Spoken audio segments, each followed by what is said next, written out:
August 6th, 1763. Dawn breaks over Edge Hill in western Pennsylvania. 500 British soldiers, exhausted from a day of brutal fighting, surrounded by warriors who know every tree, every shadow, every killing angle in these forests. Colonel Henry Bouquet has no water. His men are dying of thirst. The wounded lie in a makeshift fortress of flour sacks, bleeding into the Pennsylvania dirt. A mile away, Fort Pitt holds out by a thread. If this relief column dies here, the entire western frontier dies with it.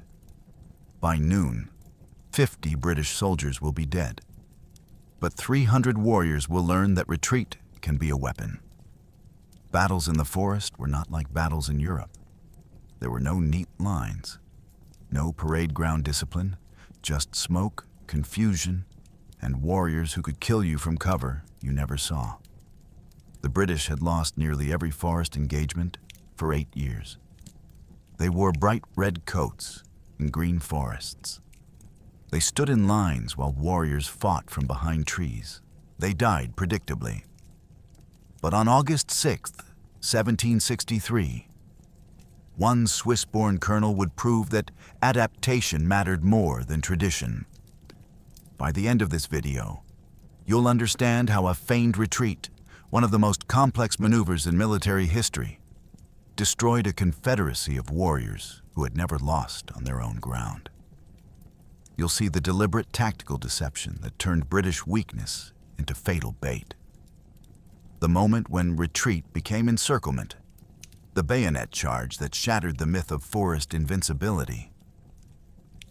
But here's what makes this battle different from every other frontier engagement. How did Bouquet convince Highland soldiers, men trained to stand and die in formation, to fake retreat without actually breaking? Why did warriors who'd spent their entire lives fighting in these forests charge into an obvious trap? And what was the cost of victory measured not in lives lost, but in a frontier war that would never truly end? To understand how a tactical trick saved the American frontier, we need to step back to the spring of 1763, when a confederacy of tribes decided that British occupation would end in blood. This wasn't just a battle. This was the moment the British learned to fight like their enemies. One decision, one gamble, one feigned retreat that rewrote the rules of frontier warfare. Hit that subscribe button. Let us step into Bushy Run. The year 1763 should have been the year of British triumph. The Treaty of Paris, signed in February, ended the 7 Years' War and transferred all of French North America to British control.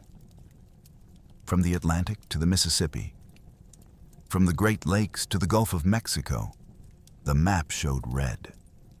British red. But maps lie about who actually controls territory. In the Ohio country, that vast wilderness stretching west of the Appalachian Mountains, the French had been partners, not conquerors. They'd built trading posts, not settlements. They'd married into tribes, learned languages, respected diplomatic protocols developed over generations. French traders brought goods and took furs. They didn't bring families and take land. The relationship had worked because both sides needed each other. French traders needed native hunters to supply pelts for the European market. Native communities needed European manufactured goods, metal tools, firearms, cloth, that had become integrated into daily life over more than a century of contact. The exchange was economic, but it was built on mutual recognition of sovereignty. French military officers understood that alliance required respect. When they built Fort Duquesne at the confluence of 3 rivers, the strategic position that would later become Fort Pitt, they did so with tribal permission, not conquest. When disputes arose, French officials negotiated with tribal councils as equals, not subjects. The British were different. British settlers looked at the Ohio country and saw farmland, empty farmland. Never mind the Delaware villages, the Shawnee hunting grounds, the Miami territories. Never mind the generations of occupation, the carefully negotiated boundaries, the promises made by colonial governors who meant them when it was convenient. The cultural difference wasn't subtle. French traders lived among native communities, married native women, raised mixed heritage children who moved between both worlds. British settlers built separate communities, brought their own families, cleared land for agriculture that permanently displaced hunting territories. French policy aimed at incorporation and alliance. British policy aimed at displacement and replacement. Both were forms of colonialism. But the practical difference mattered enormously to the tribes caught between them. The tribes had fought for France during the war, not out of love for King Louis, but because French alliance seemed preferable to British displacement. When France surrendered, when the treaties were signed in European capitals far from American forests, the tribes found themselves subjects of a crown they'd never acknowledged, governed by generals who treated them as obstacles rather than nations.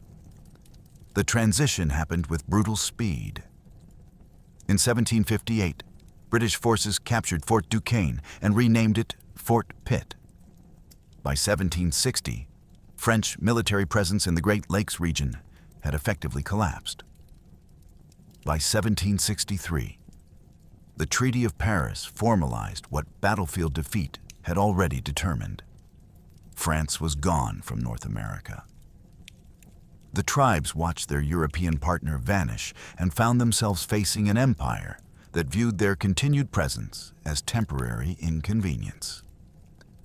General Jeffrey Amherst commanded British forces in North America. A capable officer by European standards, Amherst had one fatal flaw. He viewed Native Americans with contempt so complete it bordered on genocidal. When he learned that British officers had been giving gifts to tribal leaders, the customary diplomatic practice that French officers had maintained, Amherst ordered the practice stopped immediately. This wasn't budget consciousness. This was deliberate humiliation. In the diplomatic language of the Great Lakes and Ohio country, gift-giving represented respect between sovereign powers. Ending it signaled that Britain viewed the tribes not as nations to be negotiated with, but as conquered peoples to be managed. The logic behind gift-giving was sophisticated. European goods, blankets, metal tools, firearms, ammunition, cloth, had become necessities over a century of trade. Tribes had reorganized their economies around access to these items. Annual diplomatic gifts weren't charity. They were recognition that tribes controlled territory the British wanted access to, and that maintaining peaceful relations required tangible demonstration of respect. French commanders had understood this.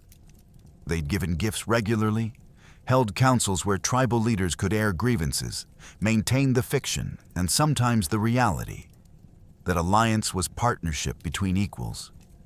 Amherst saw it as paying tribute to savages. He refused.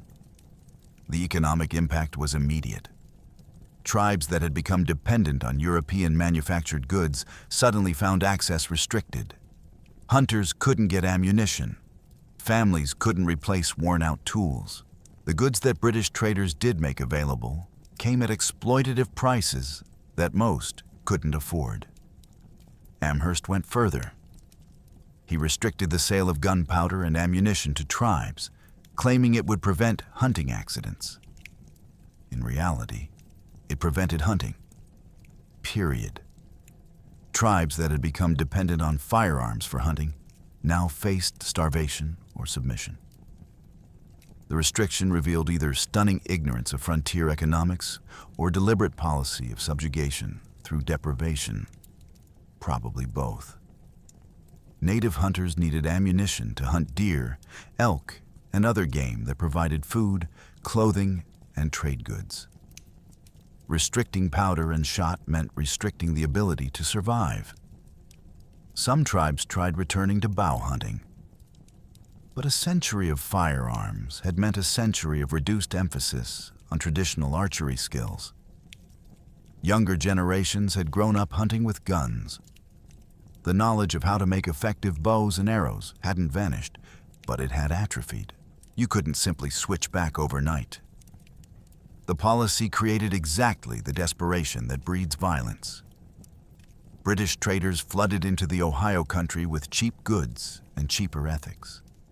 They diluted rum, cheated on weights, sexually assaulted native women, and faced no consequences. British soldiers treated tribal delegations with open disdain. British settlers began pushing across the proclamation line, the boundary that was supposed to separate colonial settlement from tribal lands, with the confidence of people who knew their government wouldn't stop them. The trader abuses weren't isolated incidents. They represented systematic exploitation enabled by the collapse of French competition and British military dominance. Traders knew that native hunters had limited options. If you needed ammunition, cloth, or metal tools, you dealt with whoever was available. Price gouging became standard practice. The alcohol trade was particularly destructive. Rum watered down to half strength, but sold at full price. Traders who deliberately got native men drunk before negotiating trades, knowing they could extract better terms from intoxicated customers. Communities that had maintained careful protocols around alcohol consumption found themselves dealing with traders who actively encouraged excess because it increased profits. Sexual violence escalated. French traders had often married into native communities, creating family bonds that carried political and economic weight. British traders viewed native women as available for exploitation without consequence. Rapes went unpunished. Mixed heritage children from these assaults received none of the recognition or support that French native children typically enjoyed. The military presence reinforced trader behavior rather than restraining it. British soldiers at frontier posts treated native visitors with contempt that ranged from casual insult to active threat. Diplomatic delegations that had been received with ceremony by French officers found themselves kept waiting outside British forts, addressed with barely concealed hostility, dismissed without the customary protocols that signaled respect. Fort commanders who might have wanted to maintain better relations faced pressure from Amherst's policies. Orders came from the top. Minimize contact, restrict trade, treat tribal leaders as subordinates rather than diplomatic equals. Junior officers who disagreed still had to follow orders or face court-martial. By the spring of 1763, the Ohio country was a powder keg. All it needed was a spark. The spark came from an Ottawa war chief named Pontiac. Pontiac had fought alongside the French throughout the 7 Years' War. He'd watched them lose. He'd watched British soldiers occupy Fort Detroit. And he'd watched British arrogance turn diplomatic frustration into violent rage. Born around 1720, Pontiac had spent his entire adult life watching European powers compete for control of the Great Lakes region. He'd seen how French alliance could benefit native communities, access to trade goods, military support against rival tribes, diplomatic recognition of sovereignty. He'd also seen the limits of that alliance. France had ultimately abandoned its native allies when defeat became inevitable. But at least France had treated tribes as allies worth abandoning. Britain treated them as obstacles to be cleared. Pontiac understood something that many tribal leaders initially missed. British occupation wasn't temporary. The French had come to trade. The British had come to stay.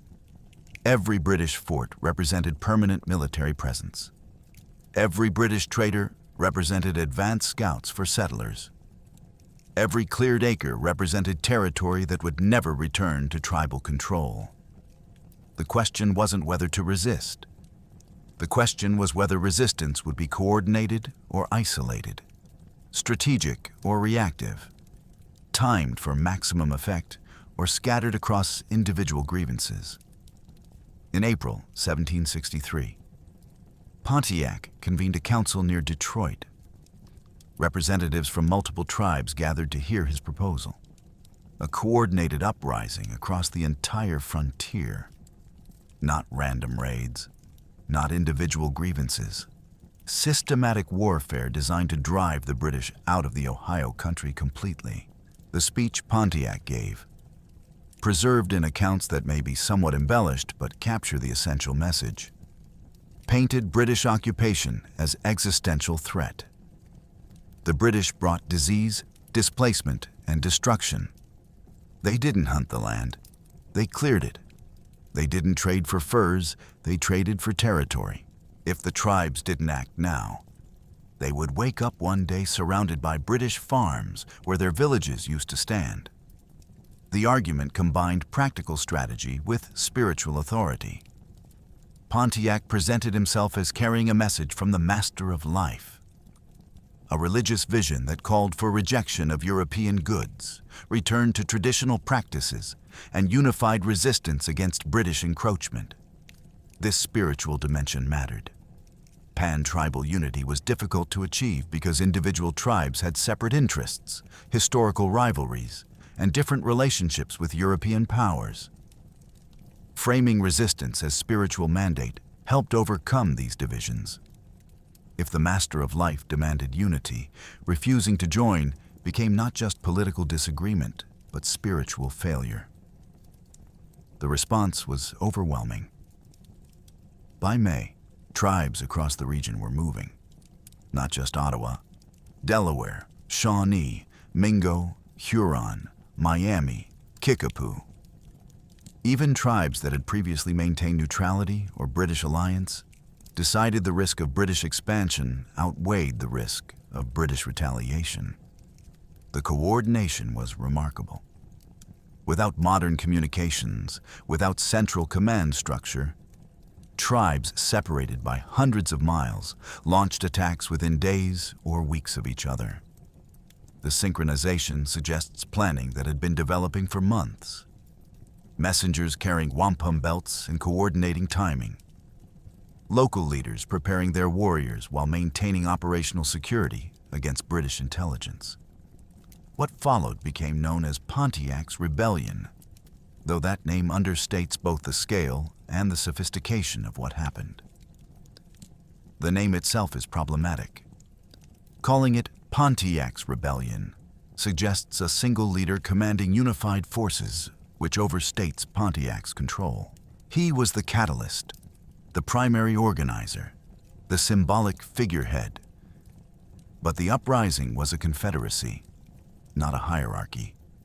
Individual tribes made their own tactical decisions, coordinated operations through councils and messengers, and maintained sovereignty even while pursuing common strategic goals. British sources called it a rebellion because acknowledging it as coordinated warfare between sovereign nations would have complicated the legal fiction that native tribes were British subjects. If they were subjects, their resistance was rebellion to be suppressed. If they were sovereign nations, their attacks were acts of war requiring different responses and potentially requiring negotiated peace rather than imposed submission. The distinction mattered for both propaganda and policy. Rebels can be punished. Enemy nations must be negotiated with. Between May and June 1763, native forces attacked British outposts across the frontier in what military historians recognize as coordinated strategic operations. The attacks weren't random violence. They targeted specific installations with specific purposes. Isolate major forts, capture supply bases, destroy British logistical networks, make occupation economically and militarily unsustainable. Fort Sandusky fell on May 16th. The garrison commander was lured outside the walls under pretense of a council, then captured. Warriors rushed the gates before they could be closed. The garrison was killed or captured within minutes. Fort St. Joseph fell on May 25th through similar deception. A small garrison couldn't withstand determined assault once surprise was achieved. Fort Miami fell on May 27th. Again, deception played a crucial role. A native woman asked to speak with the commander's servant, luring him outside the fort. When he emerged, warriors waiting in concealment attacked. The commander, Ensign Robert Holmes, was killed. The garrison surrendered. Fort Ouiatenon fell on June 1st. The commander was invited to a council outside the fort. When he and several soldiers attended, they were seized. The garrison, realizing their commander was captured and facing overwhelming force, surrendered without fight. Fort Michilimackinac fell on June 2nd through brilliant deception that demonstrated sophisticated understanding of British psychology. Warriors organized a lacrosse game outside the fort. British soldiers watched from the walls, enjoying the spectacle. The game gradually moved closer to the fort's gates. At a signal, players abandoned their sticks, retrieved weapons that native women had hidden under their blankets, and rushed the gates before defenders could react. The garrison was overrun in minutes. Each attack revealed intelligence gathering and tactical planning. Warriors knew garrison sizes, daily routines, defensive weak points. They knew which commanders could be lured out through appeals to protocol or curiosity. They knew when to use force and when to use deception. Fort after fort fell. Garrisons were killed or captured. Supplies were seized. The British military presence west of the Appalachians collapsed with shocking speed. By mid-June, only 3 major British positions in the entire Ohio country still held out: Fort Niagara, Fort Detroit, and Fort Pitt. Fort Pitt sat at the confluence of the Allegheny and Monongahela rivers, where they joined to form the Ohio. Modern Pittsburgh occupies this strategic position. In 1763, Fort Pitt represented the westernmost major British stronghold and the gateway to the entire Ohio country. The location's strategic value was obvious to anyone who understood frontier geography. 3 rivers meant water transport in multiple directions. The confluence created a natural defensive position. The surrounding land was fertile and suitable for settlement. Control of Fort Pitt meant control of the routes west into the Ohio country and the routes east toward Pennsylvania settlements. The fort itself was formidable by frontier standards. Built between 1759 and 1761 to replace the ruins of French Fort Duquesne, it featured extensive earthworks designed by military engineers who understood siege warfare. Bastions positioned for overlapping fields of fire meant attackers couldn't approach any section of wall without exposure to defensive fire from multiple directions. The walls were earth and timber construction, cheaper and faster than masonry, but effective against the kind of small arms and light artillery that frontier warfare typically involved. The earthen ramparts could absorb musket fire without splintering the way wooden palisades did. The bastions provided platforms for the fort's artillery, small cannons that could sweep approaches with grapeshot. Inside the walls, the fort contained barracks, storehouses, a magazine for gunpowder, officers' quarters, and workshops. Wells provided water, critical for withstanding siege. The garrison in peacetime numbered around 330 soldiers. A substantial force for the frontier, though small by European standards. Captain Simeon Écuyer commanded, Swiss by birth. Like Bouquet, Écuyer was a professional soldier who'd served in the British Army for years. He understood frontier warfare from experience, not theory. When word reached Fort Pitt that other British posts were falling, Écuyer began preparing for siege before warriors even appeared. He evacuated civilians from the immediate vicinity into the fort. strengthening his garrison with able-bodied men who could fight if necessary, while creating a refugee crisis inside the walls. More people meant more mouths to feed, more space required, more strain on water and sanitation. But leaving civilians outside meant giving warriors hostages or victims. He stockpiled ammunition, reinforced weak points in the walls, organized firefighting teams in case of incendiary attack, and drilled the garrison in siege procedures. On June 22, 1763, Delaware warriors appeared outside the fort. They didn't attack immediately. They talked. Turtle's Heart and Mammal Tea, two Delaware leaders, approached under a flag of truce and delivered a message that combined warning with diplomatic face-saving opportunity. "Leave now," they said. "We don't want to kill you, but this land belongs to us. Other forts have fallen. Detroit is surrounded. You're isolated. Withdraw while you can." The message revealed sophisticated understanding of siege psychology. Offering terms before violence began gave the British an honorable way to surrender without admitting military defeat. It also communicated confidence. "We can take this fort, but we'd prefer not to waste lives on both sides if you'll just acknowledge reality and leave." Écuyer refused. His response was equally calculated. Leaving Fort Pitt meant abandoning Britain's primary stronghold in the Ohio country. It meant signaling that British occupation was temporary and could be ended through military pressure. It meant giving up the strategic position that controlled access to the entire region. He also knew something the Delaware leaders might not have fully grasped. British reinforcements were theoretically possible.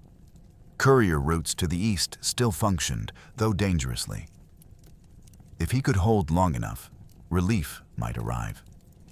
If he surrendered without fight, no relief column would ever come. The siege began. By frontier standards, this was sophisticated warfare. The warriors didn't attempt suicidal frontal assaults against earthworks designed to repel them. They surrounded the fort, cut it off from resupply, and waited. They burned nearby buildings to deny cover to any relief force. They shot at anyone visible on the ramparts. They probed for weaknesses without committing to attacks that would cost lives unnecessarily. The tactics reflected hard-won experience. Frontal assault against prepared fortifications meant warriors would die in large numbers before reaching the walls. Artillery would cut down attackers in the open. Musket fire from elevated defensive positions would kill warriors who couldn't return fire effectively. Assault only made sense if walls were breached or defenses were weakened, conditions that didn't exist at Fort Pitt.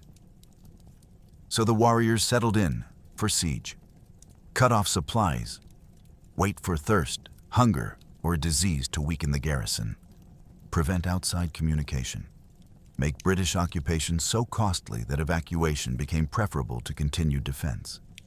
Inside Fort Pitt, conditions deteriorated. The garrison had food, but fresh water became an issue. The fort's wells worked, but accessing them meant exposure to sniper fire.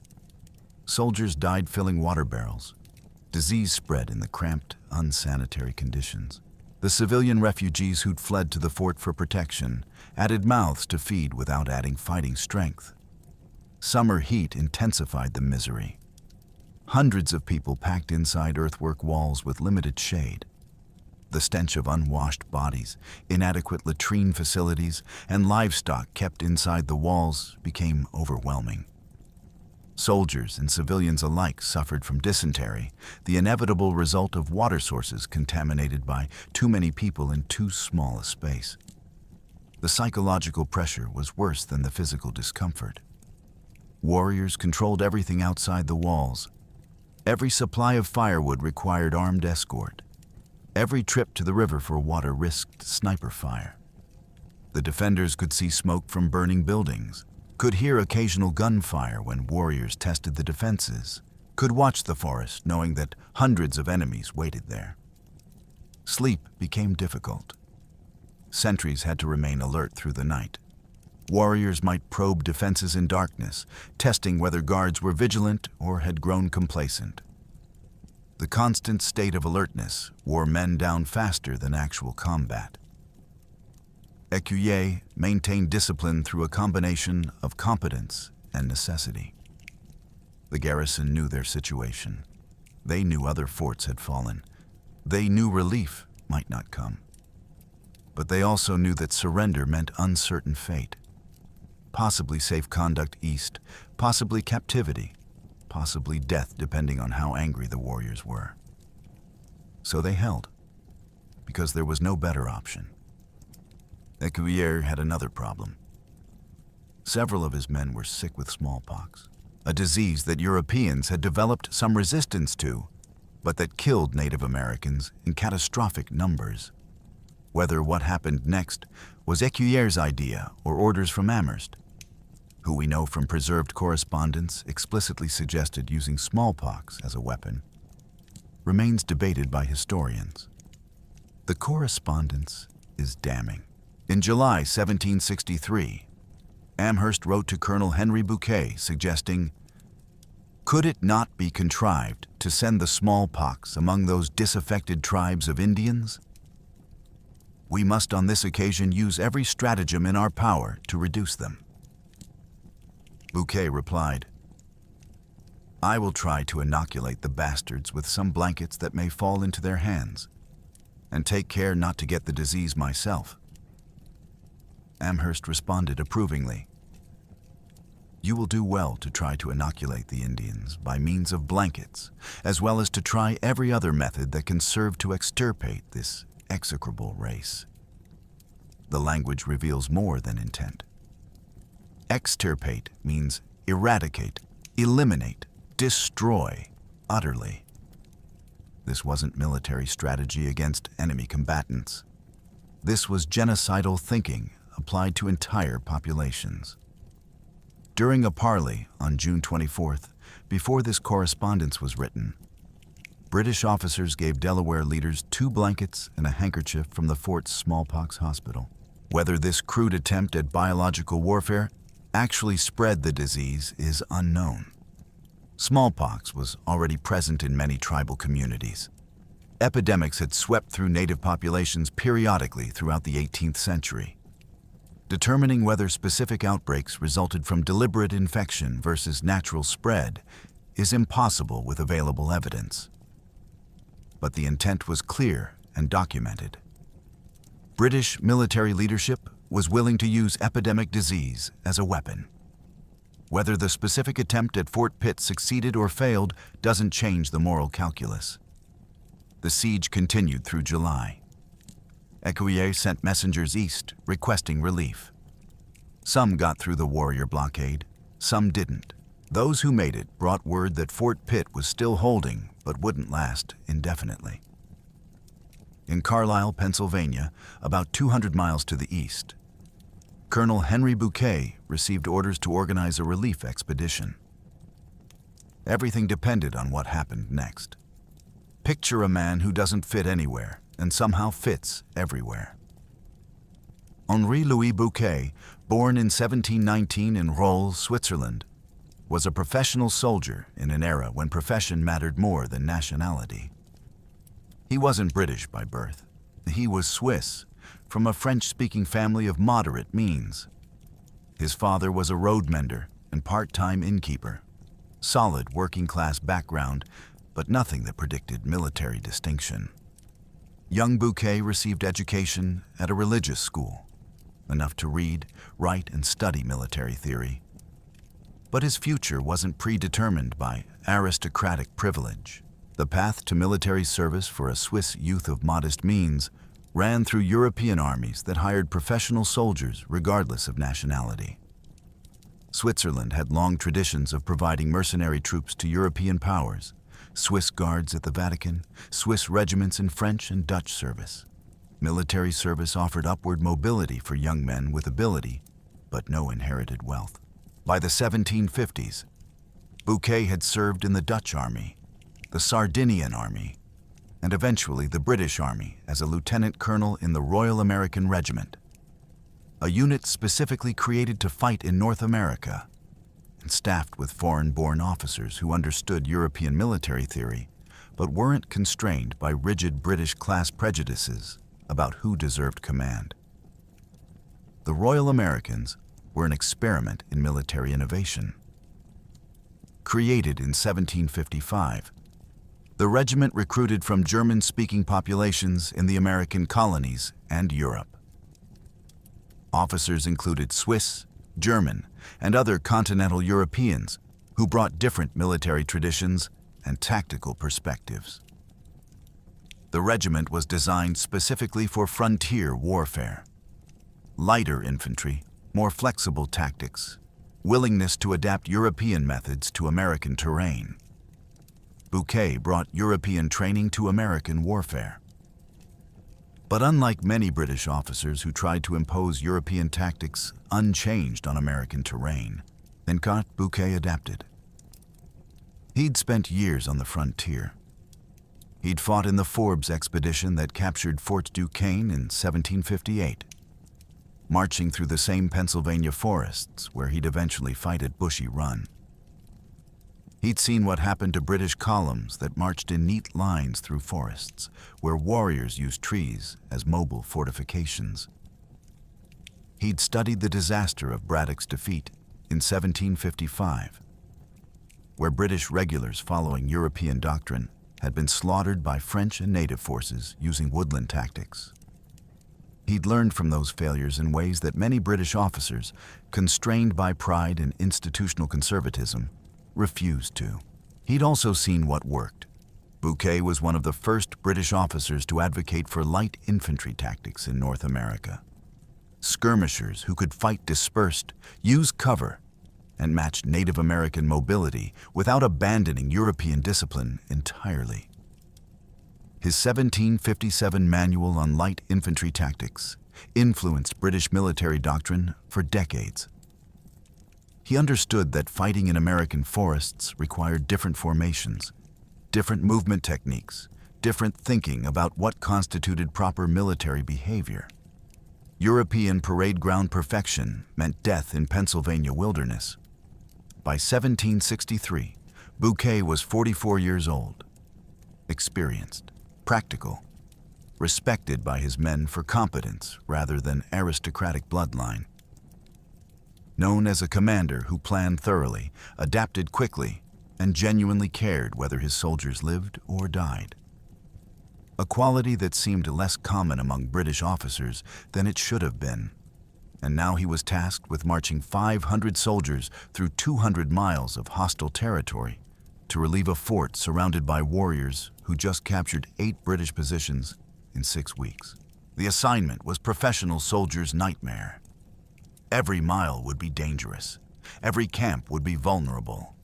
One mistake, one moment of carelessness, one successful ambush could destroy the entire column. But Bouquet had been preparing for exactly this kind of challenge his entire military career. If anyone could get a relief column through to Fort Pitt, it was the Swiss professional who'd spent years learning how to fight wars that British doctrine said couldn't be won. The relief column assembled in July at Carlisle. 500 men drawn from 3 regiments, each with distinct characteristics and capabilities. The 42nd Regiment of Foot, the Black Watch, were Highland Scots. Fierce, disciplined, famous for their courage and their distinctive dark tartan that gave the regiment its nickname. These weren't occupation soldiers playing at war. These were professional fighters from a martial culture that produced some of the British Army's most formidable infantry. The Highland regiments had complex origins. Raised from Scottish clans that had fought against British rule during the Jacobite risings of 1715 and 1745, the Black Watch represented both military necessity and political strategy.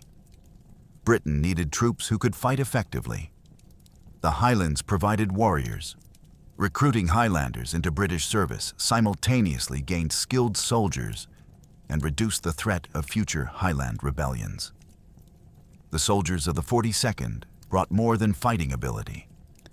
They brought clan identity, regimental pride that connected personal honor to unit performance, and a cultural tradition that viewed courage in battle as fundamental to manhood.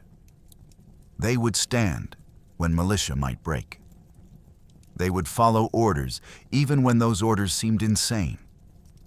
They would execute complex maneuvers under fire because failing to do so would dishonor themselves and their clan. The 77th Regiment of Foot, Montgomery's Highlanders, were also Scottish, raised specifically for service in North America during the 7 Years' War. Like the 42nd, they combined Highland fighting spirit with professional military training. They'd fought in the campaigns that captured French Canada, facing forest warfare conditions that prepared them for exactly the kind of combat they'd encounter on the march to Fort Pitt. The 60th Royal Americans were different. This regiment was created specifically for frontier warfare and included many foreign-born soldiers, particularly Germans and Swiss. They were trained as light infantry, comfortable fighting in dispersed formation, using terrain for cover, adapting to circumstances rather than rigidly following parade ground doctrine. Where Highland regiments emphasized shock action, the disciplined rush with bayonets that broke enemy formations through sheer impact. The Royal Americans emphasized flexibility. They could skirmish like irregulars or form up like regulars depending on tactical requirements. They understood that survival in forest combat meant using trees for cover, not standing in the open because formations manuals said that's what proper soldiers did. Bouquet also had civilians and volunteers, frontier settlers who knew the territory, pack horse drivers who kept the column supplied, and a handful of scouts who understood that survival in the wilderness required different skills than survival on European battlefields. These men weren't soldiers in the formal sense, but they provided knowledge that military training couldn't replicate. The scouts were critical. They could read terrain, recognize signs of recent passage, identify ambush-favorable positions. A column marching through hostile territory blind was a column marching toward annihilation. Scouts who could range ahead, check likely ambush sites, and provide early warning made the difference between controlled movement and catastrophic surprise. The column left Carlisle in mid-July, marching west along Forbes Road. This wasn't a road in the modern sense. It was a military route cut through the wilderness in 1758 during the campaign that captured Fort Duquesne. Barely wide enough for wagons, prone to becoming impassable mud in rain, surrounded by forest thick enough that visibility extended maybe 50 yards on either side. The road had been built by British military engineers, following principles that prioritized military access over commercial convenience. It ran relatively straight where possible, climbed hills rather than going around them when straight routes shortened distance, and ignored terrain challenges that civilian roads would avoid. The result was a route that got armies where they needed to go, but made travel exhausting. Progress was slow. 20 miles on a good day, less when terrain was difficult or when Bouquet halted to scout ahead. The column couldn't simply march and hope for the best. Every mile required security measures that slowed the pace but reduced vulnerability. Forward scouts ranged ahead, checking the road and adjacent forest for signs of ambush preparation. Flankers moved through the woods parallel to the main column, preventing warriors from establishing positions undetected. Rear guards ensured no one was following unobserved. The main body maintained interval between companies so that if the van was attacked, the rear could maneuver without bunching up into a concentrated target. These precautions were textbook light infantry doctrine, the kind of procedures Bouquet had been advocating for years. But executing them required discipline and training. Soldiers had to maintain alertness hour after hour, day after day, knowing that the moment they relaxed might be the moment warriors struck. By early August, the column had covered most of the distance. Fort Pitt was perhaps 2 days' march away. Bouquet knew that native scouts would be tracking his movement. He knew an attack was coming. He didn't know when or where. On August 5th, at approximately 1 p.m., the column was marching through hilly, wooded terrain near a place called Edge Hill, about 1 mile east of Bushy Run Station, a watering point where Forbes Road crossed a creek. The advance guard never saw them coming. The first shots came from the forest. No warning, no war cries, just sudden, precise fire from warriors concealed in positions they'd carefully selected before the British column arrived. The advance guard, perhaps 30 or 40 soldiers marching in front of the main column, took casualties immediately. One moment, soldiers were walking through summer forest, boots crunching on the dirt track, muskets on shoulders, sweat running down faces in the August heat. The next moment, men were falling, blood spraying, the crack of gunfire echoing through trees that suddenly seemed full of death. This was the nightmare scenario for European-trained armies in American forests. An enemy you couldn't see. Fire from multiple directions. No clear front line to orient on. No formation to maintain because formations required open ground. Just smoke, confusion, and men falling without knowing where the shots were coming from. Warriors had positioned themselves with tactical sophistication that demonstrated years of experience. They'd selected high ground flanking the road. Elevated positions that provided clear fields of fire down onto the British column while making return fire more difficult. They'd used forest cover to remain invisible until the moment of attack. They'd coordinated their opening volley to hit multiple points simultaneously, creating confusion about where the main threat was located. The psychological impact of ambush transcends the physical casualties. Soldiers under fire from visible enemies can orient their response, form up, return fire toward enemy positions, maneuver against identified threats. Soldiers under fire from invisible enemies experience terror that destroys cohesion. You can't fight what you can't see. You can't maneuver when you don't know which direction to move. You can't maintain formation when every instinct screams to find cover individually. But Bouquet's column didn't panic. The advance guard, trained in light infantry tactics, didn't bunch up or flee. They took whatever cover was available, trees, rocks, slight depressions in the ground, and began returning fire toward the muzzle flashes and powder smoke that indicated enemy positions. This wasn't effective fire in the sense of hitting specific targets. In forest combat at ranges beyond 50 yards, hitting anything with smoothbore muskets was mostly luck. But return fire served psychological purposes. It showed warriors that the British weren't helpless. It gave British soldiers something to do beyond dying passively. The main column deployed with the discipline that separated professional soldiers from militia. Companies spread out laterally, expanding the column's frontage so they weren't bunched in the narrow road where a few well-aimed volleys could hit dozens of men. They used available cover while maintaining enough cohesion to support each other. Officers and sergeants kept soldiers oriented, prevented individuals from fleeing, maintained command structure that could coordinate response. The warriors were executing classic frontier ambush tactics, perfected through generations of warfare.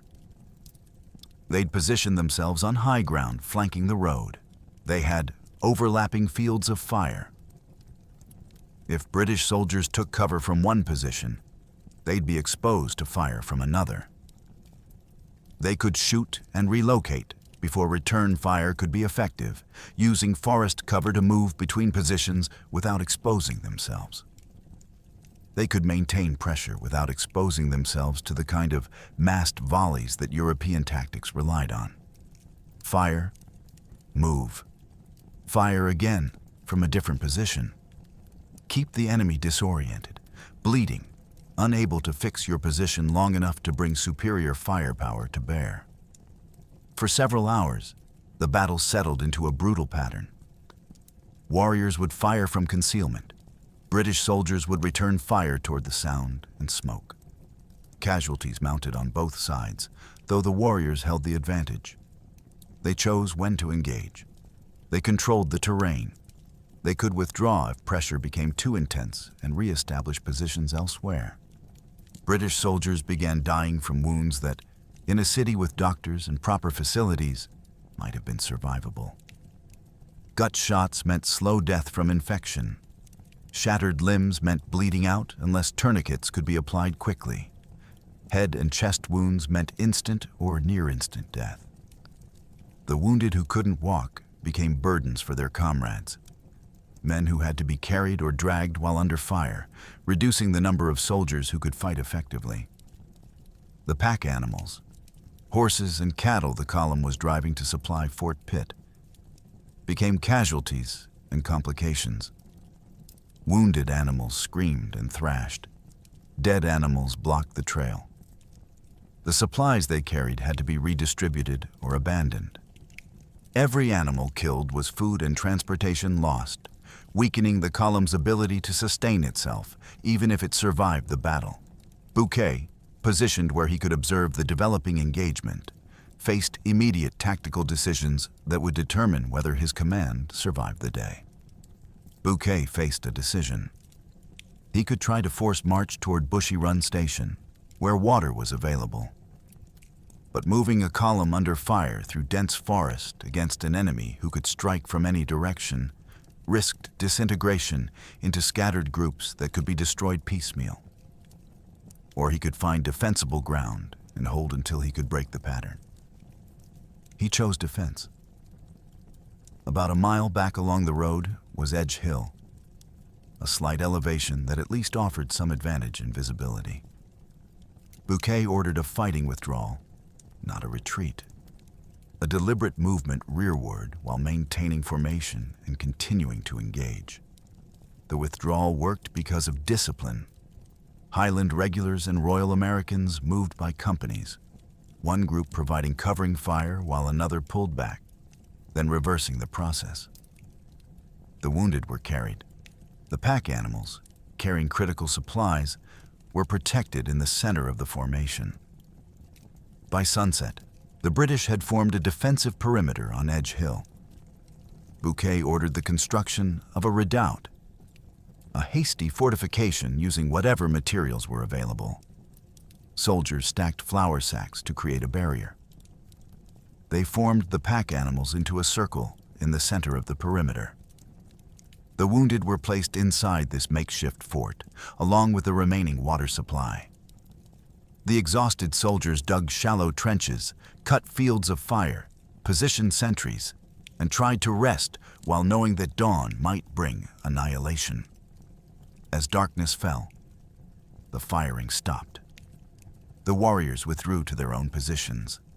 The forest went quiet except for the sounds of wounded men and the movements of sentries. Inside the perimeter, the British counted their losses. Exact numbers weren't recorded until after the battle, but it was clear the day had been costly. Officers were dead. Enlisted men were dead. The wounded needed water the column didn't have. The livestock, horses and cattle that the column had been driving to supply Fort Pitt, stood in the center of the perimeter as thirsty as the men. Some would die during the night from wounds or dehydration. Bushy met with his officers. The situation was clear. They were surrounded. Fort Pitt was still a day's march away. The warriors would attack again at dawn. If the British couldn't break the siege, the column would be destroyed within another day, maybe two. Water was the critical issue. Bushy Run Station was a mile away. That's where the creek was. That's where the column needed to be. But getting there meant moving through hostile territory while under attack from an enemy who'd already demonstrated they could kill at will from concealed positions. Standard British tactics said, hold the defensive position. Wait for the enemy to attack your fortifications. Use superior firepower and discipline to repel assaults. But the warriors weren't going to assault a fortified position. they'd learned that lesson in previous engagements. They would maintain the siege, pick off soldiers who exposed themselves, wait for thirst and exhaustion to do the work. Bouquet needed something different, something that would force the warriors to change their tactics, something that would give the British the offensive advantage despite being surrounded. He needed to turn weakness into bait. The plan Bouquet developed that night was extraordinarily risky. It required precise timing. It required his men to execute a maneuver that might look like genuine collapse. It required the warriors to believe what they were seeing and commit to an attack that would expose them to the kind of close-quarters combat where European discipline and Highland ferocity had the advantage. If it worked, the column would survive. If it failed, 500 British soldiers would die on Edge Hill. Fort Pitt would fall, and the entire western frontier would collapse into chaos. As dawn approached on August 6th, Bouquet positioned his forces for a gamble that would decide everything. Morning came with mist and the sounds of warriors moving through the forest. The attack began shortly after sunrise. Not a mass assault. The warriors were too experienced for that. But renewed pressure from multiple directions. Fire from concealed positions, movement through the trees, probing attacks testing British discipline and looking for weak points.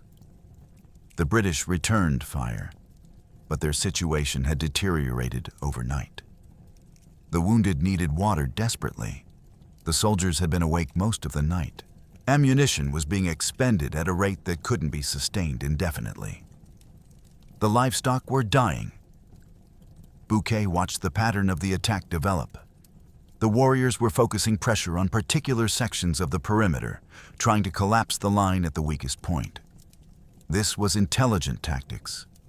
Find where the enemy is vulnerable, concentrate force there, break through, and turn localized breakthrough into general collapse. As the morning progressed, the warriors grew bolder. They moved closer to the British perimeter. They increased the intensity of their fire.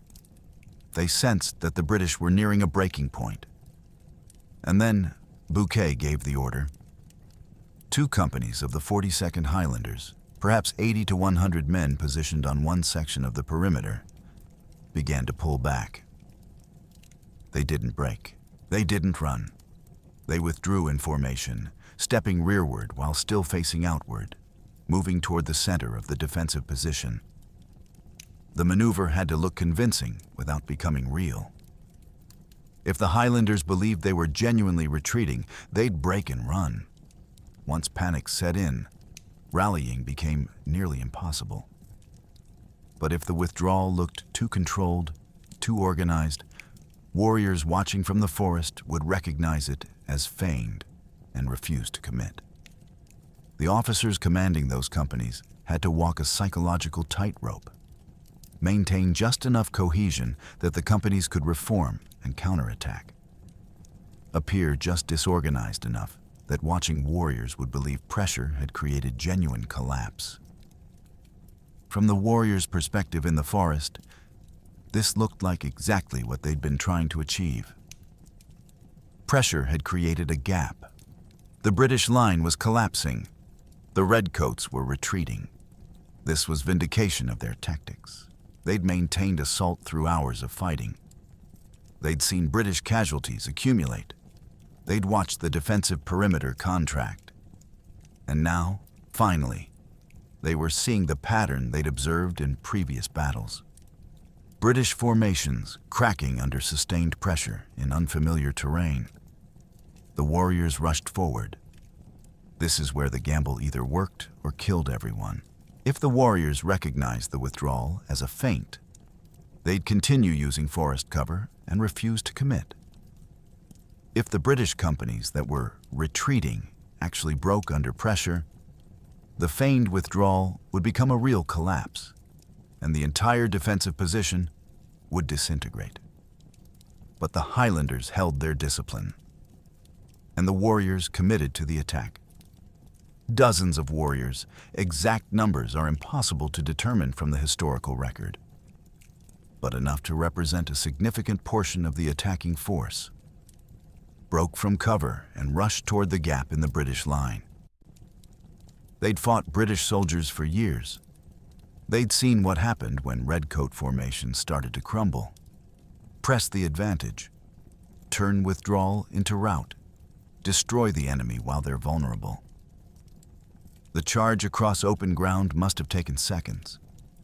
30 yards, maybe 50, warriors sprinting, tomahawks and war clubs ready, expecting to crash into disorganized British soldiers who'd be cut down before they could reform. They ran into a trap. The moment the warriors committed, the moment they left the cover of the forest and exposed themselves in the clearing. Bouquet triggered the counter-ambush he'd prepared through the night. The two companies that had been retreating suddenly halted, reformed into firing line, and delivered a devastating volley at point-blank range into the mass of warriors who'd been pursuing them. 80 to 100 muskets firing simultaneously at targets less than 30 yards away. Smoke and flame erupted across the British line. The sound, that rolling crack of synchronized volley fire, echoed across the battlefield. Warriors fell, not one or two, dozens. A volley at that range against concentrated targets was murder. Smoothbore muskets were inaccurate at long range, but at 30 yards aimed at a group of charging warriors, they didn't need accuracy. Point in the general direction and pull the trigger. The .75 caliber lead balls would hit something. Simultaneously, two more companies of Highlanders that Bouquet had concealed on the flanks of the retreating companies charged from the sides. These weren't distant enemies shooting from forest cover. These were Highland soldiers at full sprint with bayonets fixed, appearing from positions the warriors hadn't known existed. The warriors found themselves in a killing pocket. Volley fire from the front, cutting down the leaders. Bayonet charge from the flanks, closing escape routes to forest cover. The defensive perimeter they thought they'd broken was suddenly an encirclement. The psychological shock must have been complete. What looked like victory seconds ago had transformed into catastrophe. Warriors who'd been attacking were now trapped, their momentum reversed, their expectations shattered, their tactical advantages, forest cover, mobility, freedom to engage and disengage, suddenly negated. The bayonet was terror-made steel. In close combat, the 17-inch blade mounted on a musket created a weapon that combined reach with European close-quarters training. That warriors, who primarily used tomahawks, war clubs, and knives in hand-to-hand fighting, couldn't match. British soldiers trained for bayonet fighting from their first days in service. They practiced thrust and parry. They learned to fight in close formation where they could support each other, shoulder to shoulder, each man covering his neighbor's flank. They drilled until the movements became automatic. Advance, thrust, recover, advance again. Warriors were individually skilled fighters, but they'd spent careers learning to avoid exactly this kind of combat. Forest warfare emphasized mobility, cover, striking from concealment and withdrawing before the enemy could close. Being trapped in the open against massed European infantry with fixed bayonets was the scenario woodland tactics were designed to prevent. Now it was happening. Highlanders trained for bayonet fighting knew how to use the weapon as thrust and parry, how to fight in close formation where they could support each other, how to press an advantage once shock had created momentum. They'd been standing behind defensive perimeter for hours, watching comrades die, waiting for the opportunity to strike back. Now they had it. The charge was devastating. Richard Cannon's 1845 regimental history of the 42nd Highlanders describes the aftermath with typical military understatement. The warriors were thrown into confusion and routed. Confusion is a clinical word for slaughter. Warriors who'd been attacking moments before were now dying in an open field, caught between volley fire and bayonets, unable to retreat to forest cover because Highlanders were blocking the escape routes, unable to rally because the shock had shattered cohesion, Those who could flee did. Those who couldn't died where they stood. The entire engagement, from the feigned retreat to the final bayonet charge, probably lasted less than 30 minutes. Maybe less than 15. Military actions that decide battles often occur in compressed time frames where everything happens at once, and the outcome becomes clear within minutes. But those 15 minutes contained lifetimes of terror for the warriors caught in the trap. Rushing forward toward victory, suddenly facing volley fire, Highlanders charging from unexpected directions, nowhere to run, nowhere to hide. Death coming from 3 directions at once. When the smoke cleared, the British perimeter was intact. Bodies lay in the clearing, warriors who'd committed to an attack that had turned into an ambush, who'd made tactically sound decisions based on reasonable expectations and died because those expectations had been weaponized against them. The survivors had withdrawn into the forest, but not in organized fashion. This wasn't tactical withdrawal to regroup. This was scattered retreat by men who just watched their advantage evaporate into disaster. Bouquet didn't pursue into the forest. That would have surrendered the advantage back to the warriors, who could use the trees for cover and ambush pursuing soldiers. Instead, he ordered the column to prepare for immediate movement. The path to Bushy Run Station was open. The warriors who might have contested it were scattered or dead. The British had water 1 mile away. The column moved quickly, not running, that would risk loss of cohesion, but advancing with purpose. Scouts ahead, flankers out, wounded in the center. Every soldier aware that the battle might not be over. They reached Bushy Run Station without further engagement. The men drank. The wounded were treated with water before bandages. The livestock drank. The column reformed. No pursuit came from the forest.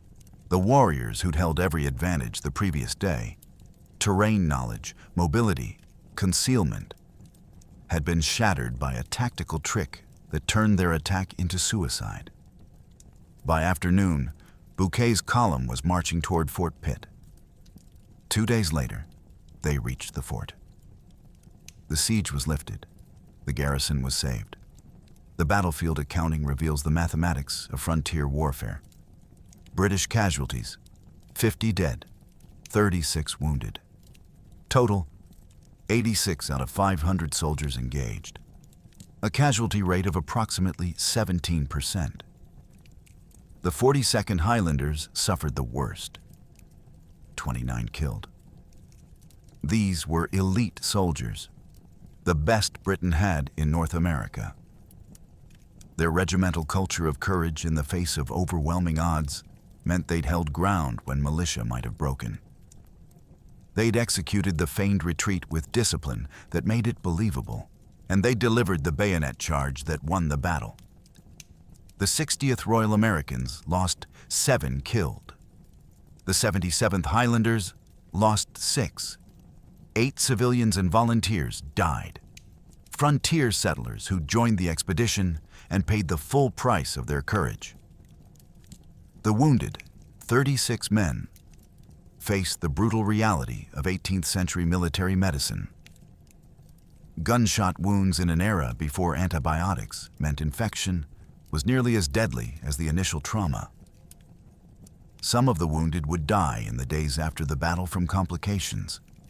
Others would survive but carry disabilities for the rest of their lives. Among the dead were officers. Lieutenant John Graham of the 42nd, Lieutenant James McIntosh. Leadership lost that the Army would struggle to replace. Native casualties remain uncertain. Contemporary estimates suggested 20 to 60 killed. 2 prominent Delaware chiefs died in the fighting. Leadership losses that would affect tribal war councils and diplomatic negotiations. But raw casualty numbers don't capture the full cost of what happened at Bushy Run. The psychological impact cut both directions. For the British, this was the first significant victory against native forces in open combat during Pontiac's rebellion. Every previous engagement had ended in British defeat or stalemate. Forts had fallen. Columns had been ambushed and destroyed. The myth of British invincibility had been shattered by 8 years of frontier warfare. Bushy Run reversed that narrative. A British column had marched through hostile territory, been ambushed, and not only survived, but counterattacked successfully. The feigned retreat demonstrated that British forces could adapt native tactics, deception, maneuver, psychological warfare, without abandoning the discipline that made European armies effective. One colonial newspaper, reporting on the battle, proclaimed that Indians are no more invulnerable than other men when attacked on equal terms, and especially by British troops. The phrasing reveals the depth of the psychological shift. Before Bushy Run, British soldiers feared forest combat because they couldn't see their enemies, couldn't bring superior firepower to bear, couldn't use the tactics they'd been trained in. After Bushy Run, the narrative changed. Warriors could be beaten. British troops could fight effectively in American terrain. For the native Confederacy, Bushy Run was strategic disaster, wrapped in tactical defeat. The relief of Fort Pitt meant the western anchor of British presence remained intact. With Fort Detroit still holding and Fort Pitt now resupplied, the two strongest British positions in the Ohio country had survived the initial wave of Pontiac's rebellion. The psychological cost was equally significant. Warriors had held every advantage at Edge Hill: terrain knowledge, superior positioning, an exhausted enemy. They'd maintained pressure through an entire day of fighting. They'd brought the British column to the edge of collapse. And then they'd been tricked, lured into the open, slaughtered by the same bayonets they'd spent years learning to avoid. The feigned retreat wasn't just a tactical maneuver, it was a statement. It said that British commanders could think like native warriors while retaining European discipline. It said that adaptation was possible. It said that the days of predictable British tactics and predictable British defeats might be ending. But victory has a bitter edge when examined closely. Bouquet had saved Fort Pitt. He'd proven that British forces could win in frontier conditions. He'd broken the siege and restored confidence across the colonial frontier. He hadn't ended Pontiac's rebellion. That would take 2 more years of grinding warfare, negotiated settlements, and the eventual realization by both sides that neither could achieve total victory. He hadn't resolved the fundamental conflict over land that had caused the rebellion. British settlers would continue pushing west. Tribes would continue resisting. The cycle of violence would continue until overwhelming numbers and inevitable westward expansion destroyed the native nations of the Ohio country entirely. And he hadn't prevented the atrocities that would follow. In 1764, Bouquet would lead another expedition into the Ohio country, where he'd demand the return of all British captives held by tribes. The negotiations would be conducted under threat of total war. The pattern of forced displacement would continue. Bushy Run was a brilliant tactical victory. But tactical victories don't change strategic realities. They just determine who controls the ground until the next battle begins. Military historians still study the feigned retreat at Bushy Run because it represents one of the most difficult tactical maneuvers to execute successfully. Feigned retreats are ancient. Hannibal used them at Cannae. Mongol cavalry used them across the Eurasian steppe. The concept is simple. Pretend to flee, lure the enemy into pursuit, then turn and destroy them when they're disorganized and overextended. The execution is anything but simple. A feigned retreat requires soldiers to withdraw under fire, while maintaining enough cohesion that they can reverse course and counterattack effectively. The withdrawal has to look convincing enough that the enemy commits to pursuit, but controlled enough that it doesn't become a real collapse. If soldiers believe they're genuinely retreating, they'll break and run. Once that happens, Trying to rally them becomes nearly impossible. If the withdrawal looks too controlled, the enemy won't commit to pursuit. They'll recognize the deception and refuse to abandon defensive positions. The timing window is narrow. Withdraw too slowly, and you're just yielding ground under fire without gaining tactical advantage. Withdraw too quickly, and you look like you're running, which might cause actual panic. The counterattack has to be immediate and overwhelming. The moment the enemy commits to pursuit, the retreating force must turn, reform, and engage with enough violence that shock paralyzes enemy response. Hesitation means the enemy can withdraw back to cover and resume the engagement on their terms.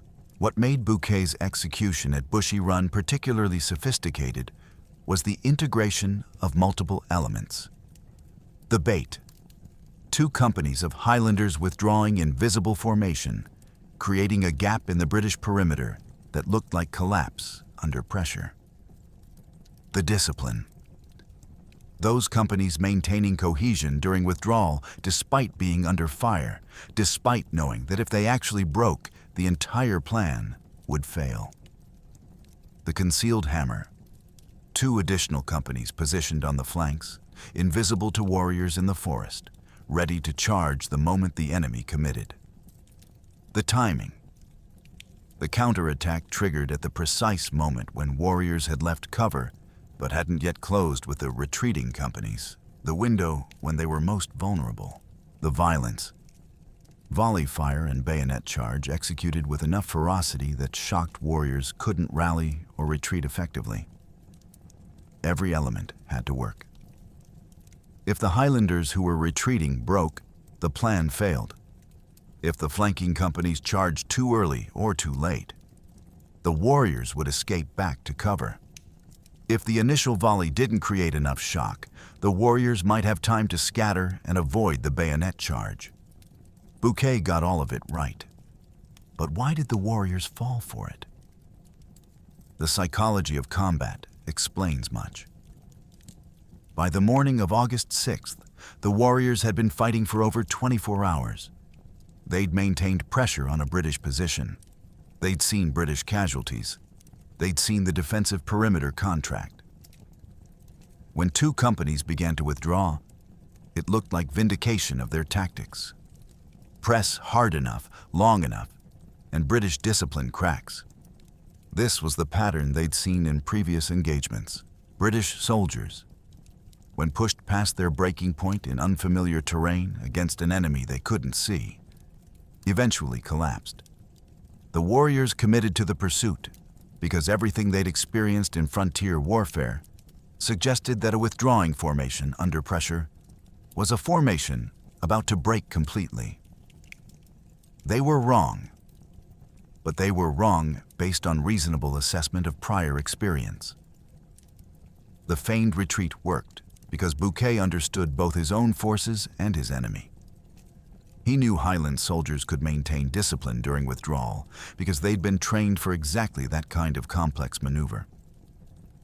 He knew warriors would commit to pursuit because that's what successful frontier tactics dictated. He weaponized both pieces of knowledge. The result changed frontier warfare doctrine. British officers studying the battle recognized that adaptation mattered more than rigid adherence to European tactics. Light infantry training increased. Dispersed formations became more common. The understanding that fighting native warriors required native-inspired tactics, deception, maneuver, psychological warfare, began replacing the stubborn insistence on fighting American wars with European methods. Bushy Run didn't revolutionize military theory, but it demonstrated that tactical innovation could overcome situational disadvantage. That commanders who understood their enemy's methods could defeat those methods by incorporating them into hybrid tactics. The feigned retreat became a case study in military academies, not because it was the only time the tactic had been used, but because it was an example of near-perfect execution under conditions where failure would have been catastrophic.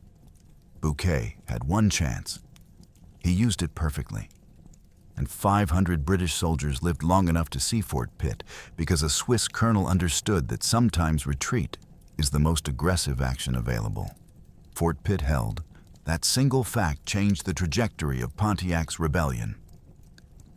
When Bouquet's column marched into the fort on August 10, 1763, the garrison had been under siege for nearly 2 months. Supplies were low, morale was lower. The soldiers and civilians packed inside the fortifications had watched forts across the frontier fall and wondered when their turn would come. The relief column's arrival broke the siege immediately. The warriors surrounding Fort Pitt withdrew. Not in panic, this wasn't a routed force, but in recognition that maintaining a siege against a reinforced garrison was no longer tactically viable. The strategic implications radiated outward. With Fort Pitt secured and Fort Detroit still holding out, the British retained 2 critical strong points in the Ohio country. These weren't just military positions, they were symbols, proof that British presence couldn't be eliminated by force. That coordination and tactical sophistication could overcome siege warfare. For Pontiac and the Tribal Confederacy, Bushy Run represented the high watermark of the rebellion. They'd captured 8 British forts. They'd killed hundreds of British soldiers. They demonstrated that native forces could execute coordinated strategic operations across vast territory, but they hadn't broken British will. They hadn't driven the British out of the Ohio country. And now British forces were adapting, learning to fight effectively in conditions that had previously guaranteed native victory. The political response in the colonial capitals reflected the strategic shift. Before Bushy Run, British officials had been close to panic. The loss of nearly every frontier fort suggested that holding the Ohio country might be impossible. Some officials discussed withdrawing to defensive lines east of the Appalachians and abandoning the Western territories entirely. After Bushy Run, the conversation changed. British forces could win. Relief columns could get through. Forts could be held. General Amherst, whose contempt for Native Americans had helped spark the rebellion, was replaced. His successor, Thomas Gage, approached frontier diplomacy with more sophistication, not because he respected tribal sovereignty, he didn't, but because he recognized that pure military force without diplomatic accommodation wouldn't end the conflict. The rebellion continued for 2 more years, but the momentum had shifted. British forces mounted punitive expeditions into the Ohio country. Bouquet himself led a major expedition in 1764 that forced several tribes to negotiate. The eventual settlement came through a combination of military pressure and diplomatic negotiation. The Treaty of Fort Niagara in 1764 and subsequent agreements brought an official end to the rebellion. Tribes agreed to cease hostilities and return British captives. Britain agreed to regulate settlement and prevent colonial encroachment across the proclamation line. Both sides understood the agreements were temporary. The fundamental conflict over land remained unresolved. British settlers would continue pushing west. Tribes would continue resisting. The cycle would repeat until demographic and technological advantages made native resistance unsustainable. But in the immediate aftermath of Bushy Run, there was space for negotiation that hadn't existed before.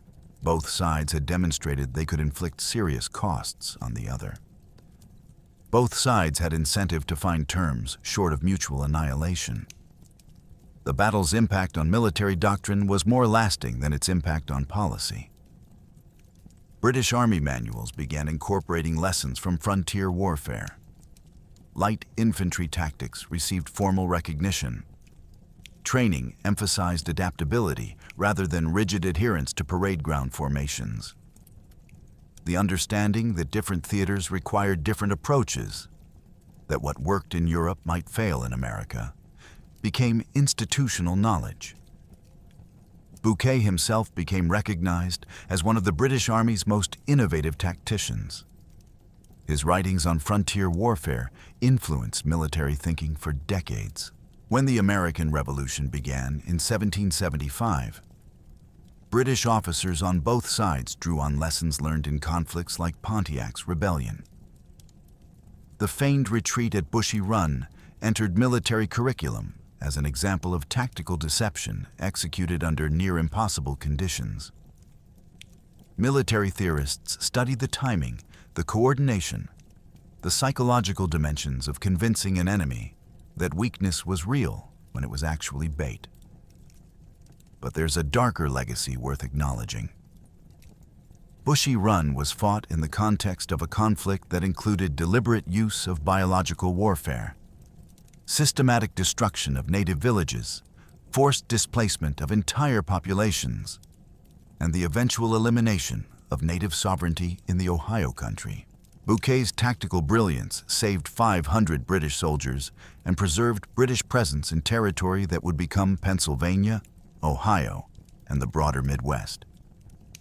It also enabled the continuation of westward expansion that destroyed the nations whose warriors fought at Edge Hill. The Delaware, Shawnee, Mingo, and Huron, who attacked Bouquet's column, weren't fighting for abstract principles. They were fighting for survival of their communities, for land their ancestors had occupied for generations, for the right to determine their own futures. They lost, not just at Bushy Run, but in the broader conflict that Bushy Run represented. By the early 19th century, most of these tribes had been displaced from the Ohio Country entirely, forced west by treaties signed under duress and settlement patterns that made coexistence impossible. Tactical victories don't determine moral rightness. They just determine who holds the ground afterward. Bushy Run demonstrated that British forces could adapt and win. It didn't answer whether they should have been fighting in the Ohio Country at all. Colonel Henry Bouquet never received the recognition he deserved during his lifetime. After Bushy Run, he led the 1764 expedition into the Ohio Country that forced tribal leaders to negotiate. The expedition was successful by military standards. Tribes agreed to terms, captives were returned, British authority was reasserted. But success didn't translate to reward. Bouquet was passed over for promotion. British military politics favored officers with aristocratic connections over foreign-born professionals who'd proven themselves through competence rather than bloodline. He died in 1765 in Pensacola, Florida, at age 46 from yellow fever.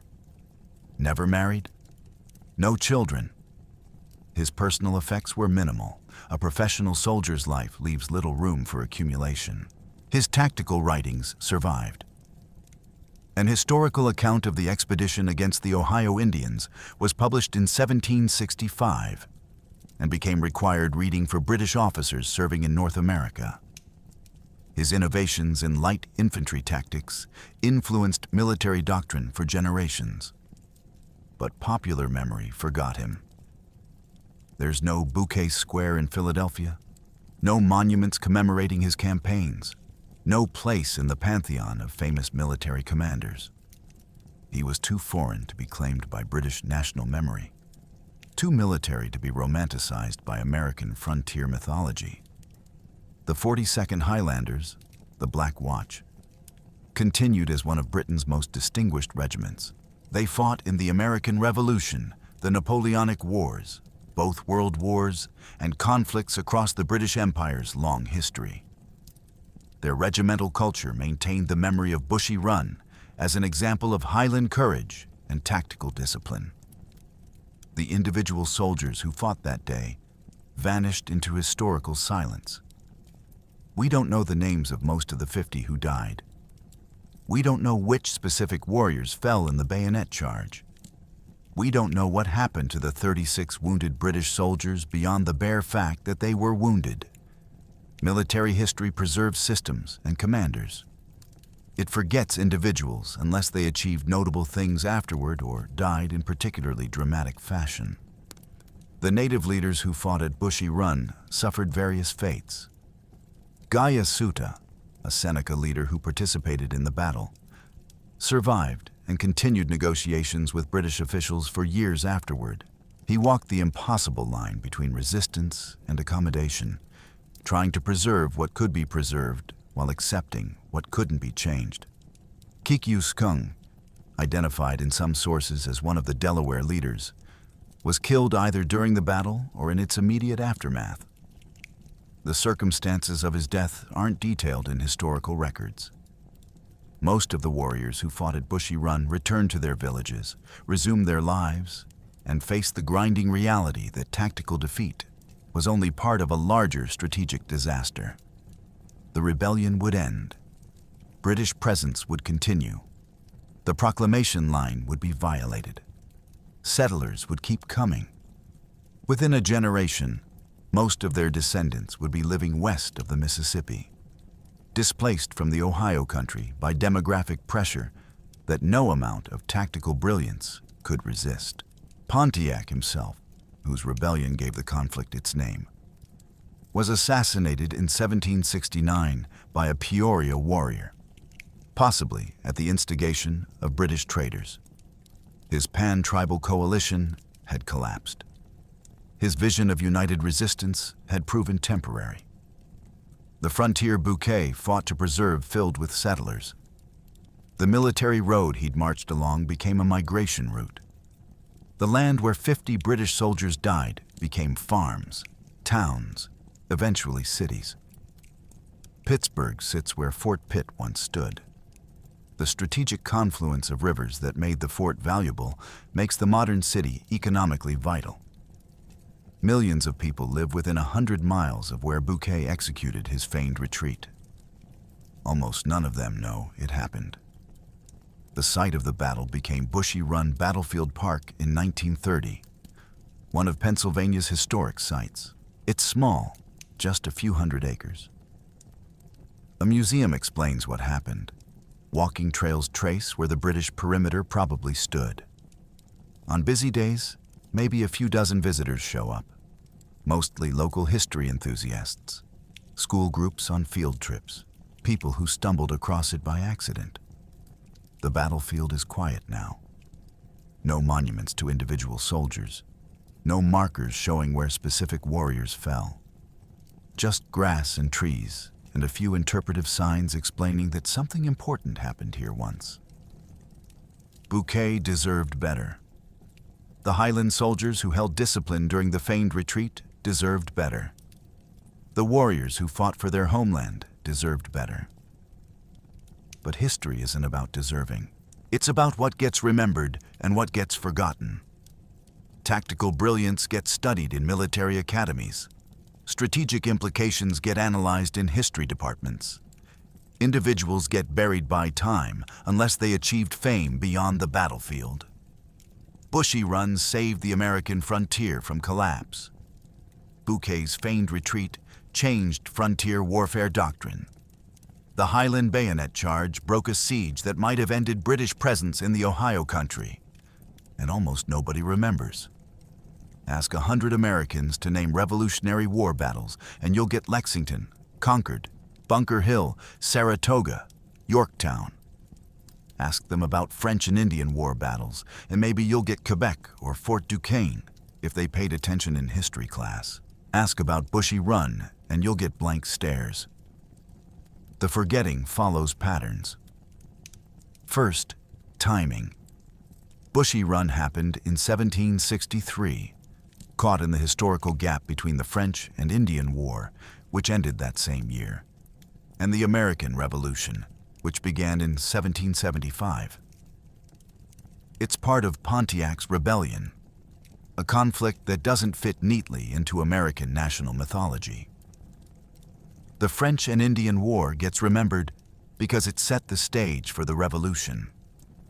The Revolution gets remembered because it created the United States. Pontiac's rebellion fits neither narrative. It was a native uprising against British occupation, fought before American independence existed as a concept. Second, participants. The heroes of Bushy Run were British professional soldiers and Highland regiments fighting to preserve British imperial control. This doesn't translate well into American national memory, which prefers stories of colonial militiamen fighting for freedom against British oppression. The native warriors who fought at Bushy Run were fighting against westward expansion, against the very process that American mythology celebrates as manifest destiny. They're not villains in modern historical understanding, but they're not heroes in the way Revolutionary War patriots became heroes. Third, outcome. Bushy Run was tactically brilliant, but strategically indecisive. It didn't end Pontiac's rebellion. It didn't resolve the fundamental conflicts over land. It bought time and preserved British presence. But it didn't change the broader trajectory of frontier expansion. Battles that get remembered tend to have clear, dramatic outcomes. Bushy Run was important, but its importance was negative. It prevented collapse rather than achieving breakthrough.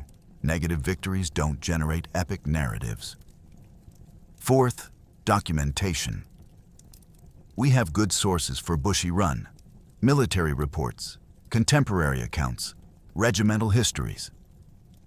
But we don't have the kind of dramatic personal narratives that make battles memorable. No famous last words, no heroic speeches, no moments that translate into paintings or monuments. The feigned retreat was tactically sophisticated, but it's hard to dramatize. It doesn't have the visual simplicity of the Spartans at Thermopylae or the emotional punch of the Alamo. Fifth, location.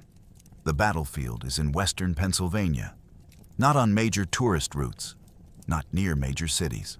It's preserved as a state park, but it competes for attention with Gettysburg, 90 miles east, and all the Revolutionary War sites along the East Coast. Physical access matters for historical memory. Battles that are easy to visit, that have impressive monuments, that get featured in documentaries tend to stay in public consciousness. Battles that require deliberate effort to reach get forgotten, except by specialists. The academic rediscovery began in the 20th century with military historians who recognized Bushy Run's tactical significance. Studies by frontier warfare specialists, analyses of light infantry doctrine, examinations of Bouquet's innovations, all restored scholarly understanding of what happened. But scholarly understanding doesn't translate automatically to public memory. Bushy Run remains a specialist's battle, known to military historians, taught in some university courses, studied by people interested in frontier warfare or Native American resistance, unknown to the general public. The irony is that Bushy Run demonstrates principles that remain relevant. The feigned retreat shows how tactical innovation can overcome disadvantage. The Highland discipline shows how training enables complex maneuvers under pressure. The warrior commitment to pursuit shows how reasonable tactical decisions can still lead to disaster. These lessons matter. They're studied in military academies because they're timeless, but they're studied as abstract principles extracted from historical context, not as dramatic narratives that capture public imagination. Perhaps that's appropriate. Not every important battle needs to be famous. Not every tactical masterpiece needs monuments and movies. Some victories are significant precisely because they prevented disaster rather than achieving glory. Bushy Run saved 500 British soldiers. It preserved Fort Pitt. It demonstrated that British forces could adapt to frontier warfare. It changed tactical doctrine. It didn't create a nation or end an empire or decide a war. It just prevented collapse at a critical moment. Sometimes that's enough. Sometimes preventing disaster is more valuable than achieving triumph. Sometimes the battles that don't get remembered are the ones that made the remembered battles possible. Bouquet's feigned retreat deserves recognition. The Highland soldiers who executed it deserve honor. The warriors who fought for their homeland deserve acknowledgement. They probably won't get it. History has moved on. The frontier they fought over became the heartland. The conflict they died in became a footnote. But the lessons remain. for anyone willing to look at a quiet battlefield in western Pennsylvania and understand that tactical brilliance once turned retreat into victory.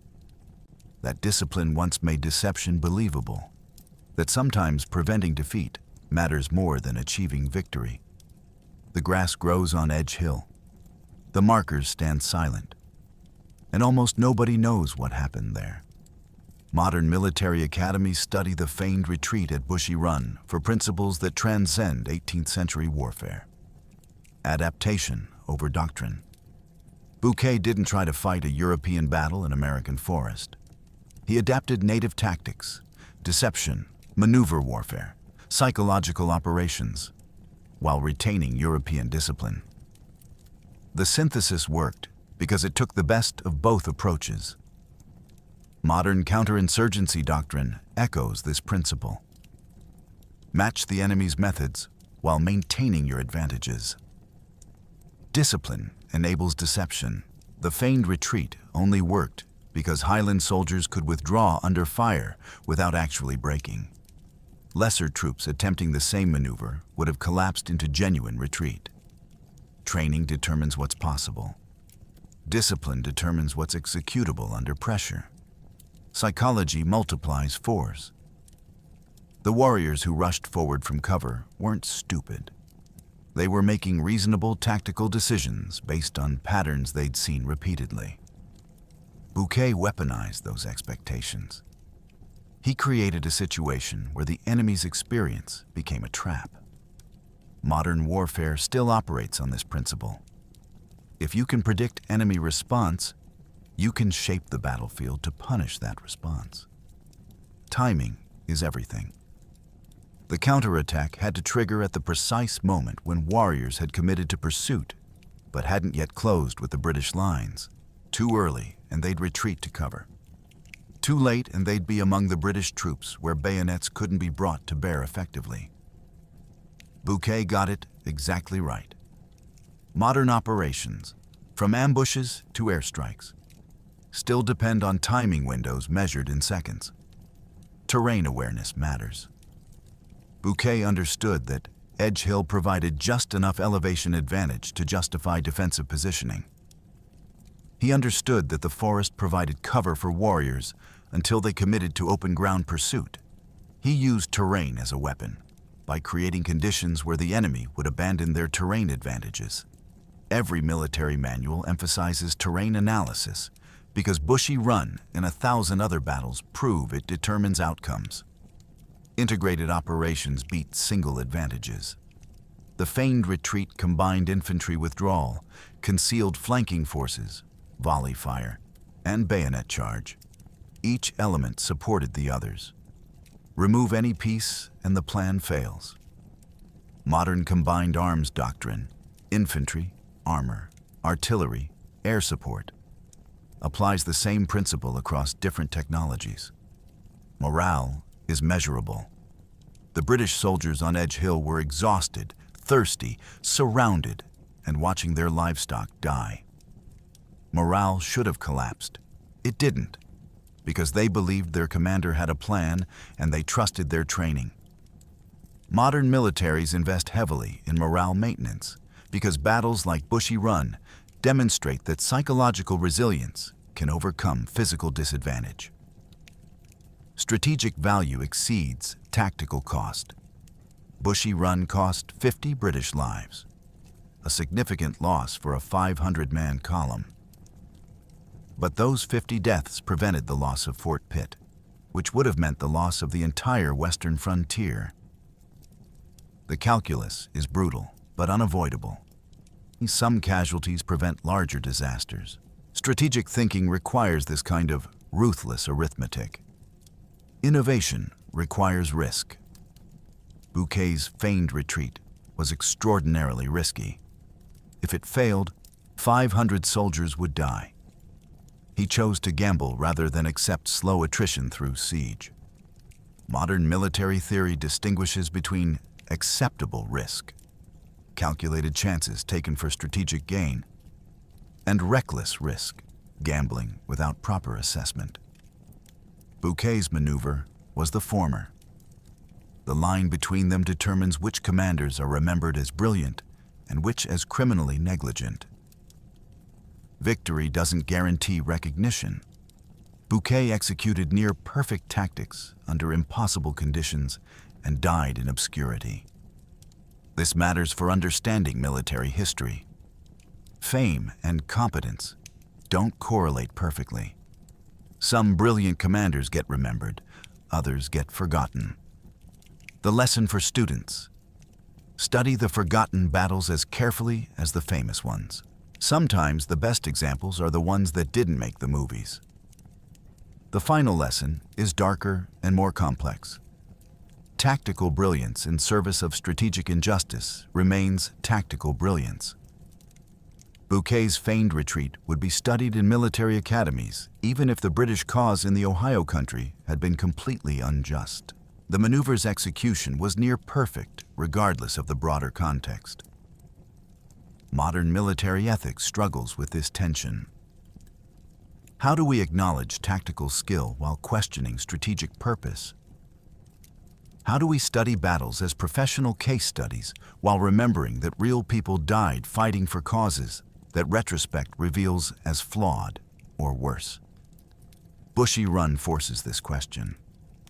The Highland soldiers who held discipline during the feigned retreat were courageous, professional, and skilled. They were also fighting to preserve British occupation of land taken from native nations without meaningful consent. The warriors who charged from the forest were defending their homeland from invasion. They were also participating in a conflict that included atrocities on both sides. Both things can be true. Studying the tactical execution doesn't require endorsing the strategic cause. Acknowledging courage doesn't mean ignoring context. Military academies teach Bushy Run because the feigned retreat demonstrates timeless principles. They also teach it, when taught well, as a reminder that tactical excellence serves strategic purposes that history judges with changing standards. Bouquet saved the American frontier.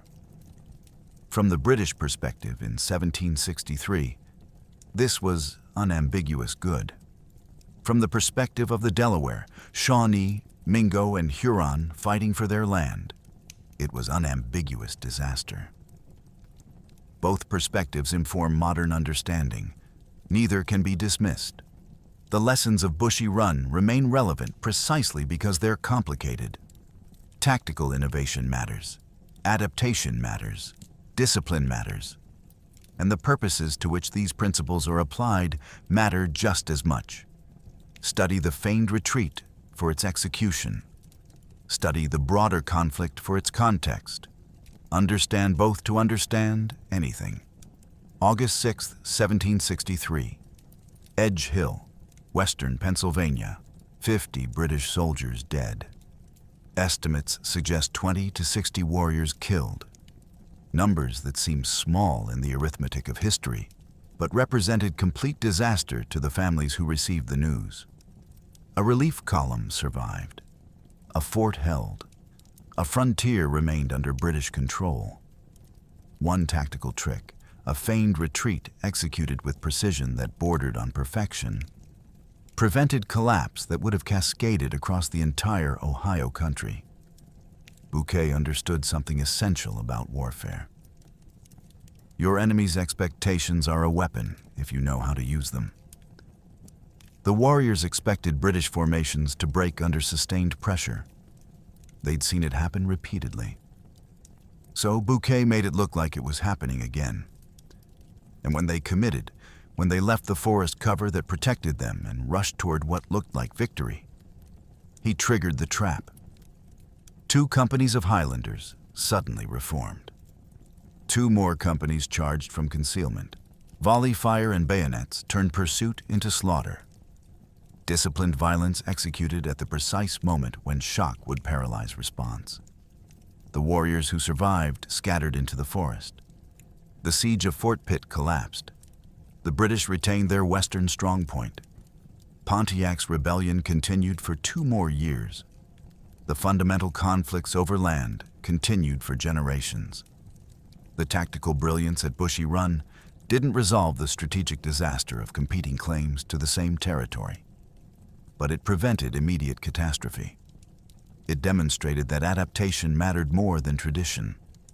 It proved that British forces could fight effectively in American terrain if commanded by officers who understood that different wars required different methods. The feigned retreat remains one of the most difficult maneuvers in military tactics. It requires soldiers who trust their leaders enough to retreat under fire without breaking. It requires timing precise enough that the counterattack triggers when the enemy is maximally vulnerable. It requires violence executed with enough shock that the enemy can't recover. Bouquet got all of it right. Once, under conditions where failure meant death for everyone in his command. That's not luck. That's genius under pressure. The frontier he saved filled with settlers. The military road he marched became a migration route. The fort he relieved became a city. The battlefield where 50 men died became a park that almost nobody visits. History forgets tactical brilliance unless it achieves strategic permanence. Bushy Run was important, but its importance was temporary. It prevented collapse rather than achieving triumph. It bought time rather than ending conflict. Sometimes buying time is enough.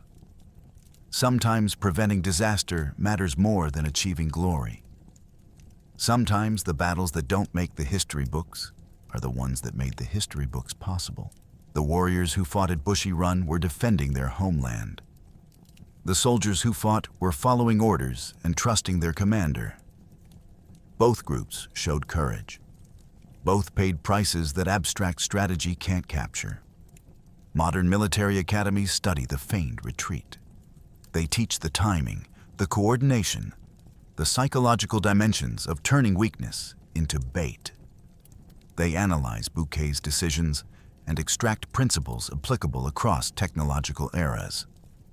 What they sometimes forget to teach is that tactical brilliance serves strategic purposes that history judges with evolving standards. Bouquet saved the British frontier. Whether the British should have had a frontier in the Ohio country is a different question. Both matter. The tactical execution remains brilliant regardless of strategic context. The strategic context remains troubling regardless of tactical brilliance. Understanding requires holding both truths simultaneously. The grass grows on Edge Hill. The markers stand quiet.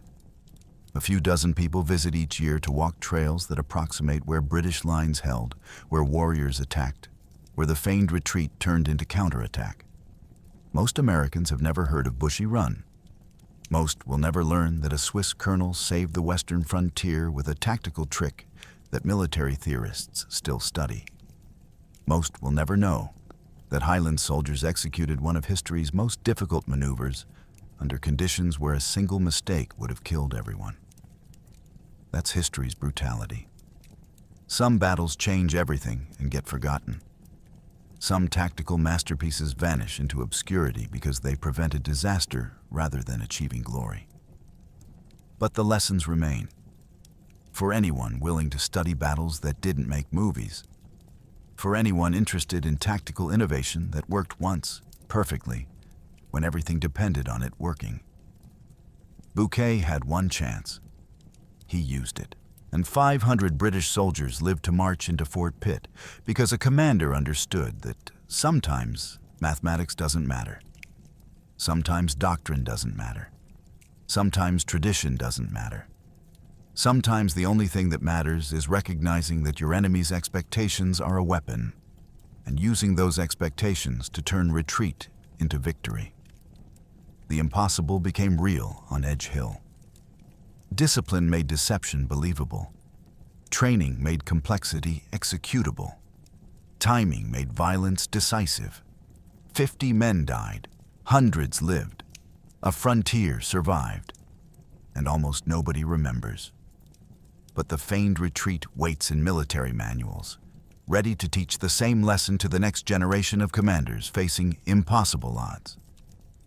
That weakness can be bait if you're clever enough to make the enemy believe it, ruthless enough to trigger the trap at the right moment, and disciplined enough to execute violence when mathematics says you should be dying.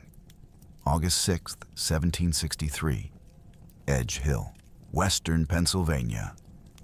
One tactical trick, one gamble, one moment when retreat became the most aggressive action available.